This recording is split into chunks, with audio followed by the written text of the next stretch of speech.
नमस्कार. आज वटपौर्णिमा.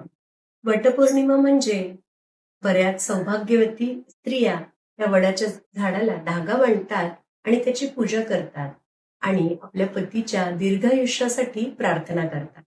पण वटपौर्णिमा म्हणजे फक्त एवढंच का? तर आजच्या या व्हिडिओमध्ये आपण जाणून घेऊ वटपौर्णिमेचं धार्मिक महत्व, त्याचबरोबर आयुर्वेदामध्ये वडाच्या झाडाचं काय महत्व सांगितलंय ते सुद्धा, आणि सायंटिफिक दृष्टिकोन सुद्धा. तर सावित्रीने खूप तिच्या दृढनिश्चयाने, संयमाने आणि कठोर परिश्रमाने, तपश्चर्याने आपल्या सत्यवानाचं जे प्राण आहे हे यमराजाकडनं परत आणले, अशी ही पौराणिक कथा आहे. पण खरं तर फक्त पतीच्या दीर्घायुष्यासाठी वडाच्या झाडाची पूजा करणं फक्त एवढंच महत्व आहे का या सणाचं? तर नक्कीच नाही. या सणामध्ये आपण खरोखर पतीसाठी म्हणजेच आपल्या आरोग्यासाठी काय करू शकतो हा दृढ निश्चय केला पाहिजे. फक्त वडाला फेरे मारून आयुष्य वाढणार आहे का? तर नाही ना. त्यासाठी काहीतरी करावं लागेल. आणि ते काय? तर ते म्हणजे एकमेकांच्या आरोग्याची काळजी घेणं, योग्य व्यायाम करणं, आहार बरोबर घेणं आणि ताणतणाव कमी करणं, म्हणजेच आनंदी वातावरण कुटुंबामध्ये ठेवणं. तर हा जो सण आहे, हा आहे एक कर्तव्य, निष्ठा, त्याचबरोबर एकमेकांमधलं प्रेम, संयम आणि कुटुंबातला आदर हा वाढण्याचा. तर आता बघू आपण आयुर्वेदामध्ये वडाचं झाडाचं काय महत्व सांगितलंय. आयुर्वेदाला वडामध्ये न्यग्रोध असं म्हटलेलं आहे.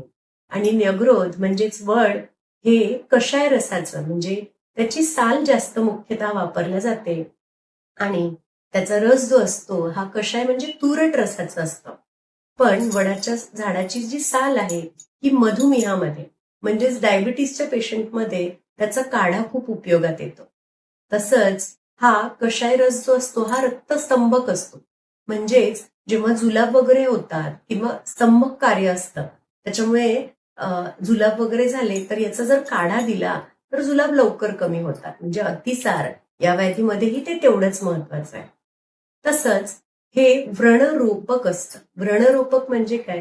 व्रण म्हणजे जखम आणि रोपण म्हणजे हे भरून काढणे. तर जखम भरून काढण्यातही या वडाच्या झाडाची साल ही अत्यंत उपयोगाची असते.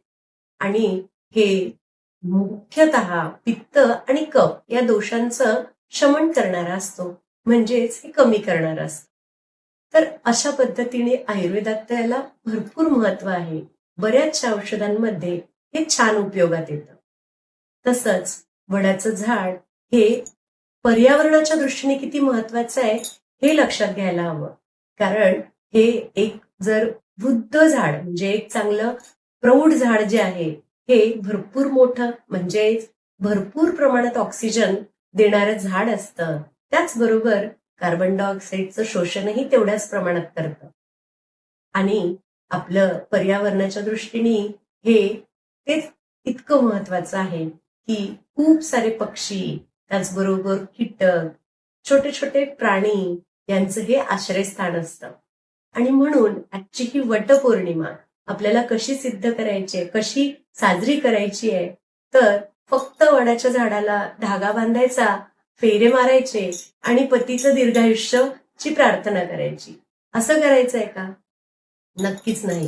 कारण आपल्याला कळलंय की काय किती महत्वाचं आहे हे सगळ्या दृष्टीने, धार्मिक दृष्टिकोन, आयुर्वेदाचा दृष्टिकोन आणि पर्यावरणाचा सुद्धा. आणि म्हणून आजच्या दिवशी आपण प्रत्येकाने एक झाड लावण्याचा संकल्प करू आणि खऱ्या अर्थाने ही वटपौर्णिमा साजरी करू. आणि पतीचं फक्त दीर्घायुष्य नाही तर त्याच्यासाठी व्यवस्थित आहार, योग्य व्यायाम आणि नियमित आरोग्याची तपासणी करण्याचा संकल्प करू, जेणेकरून आपलं आरोग्य हे चांगलं राहिलं तर सगळ्याच गोष्टी छान असतात आणि एकमेकांमधलं प्रेमही वाढतं. त्यामुळे धन्यवाद आणि अशाच वटपौर्णिमेच्या खूप साऱ्या शुभेच्छा. अशाच व्हिडिओसाठी आणि या माहितीसाठी जर तुम्हाला हा व्हिडिओ नक्की आवडला असेल तर शेअर करा, लाईक करा आणि चॅनलला सबस्क्राईब करायचं मात्र विसरू नका. Thank you so much.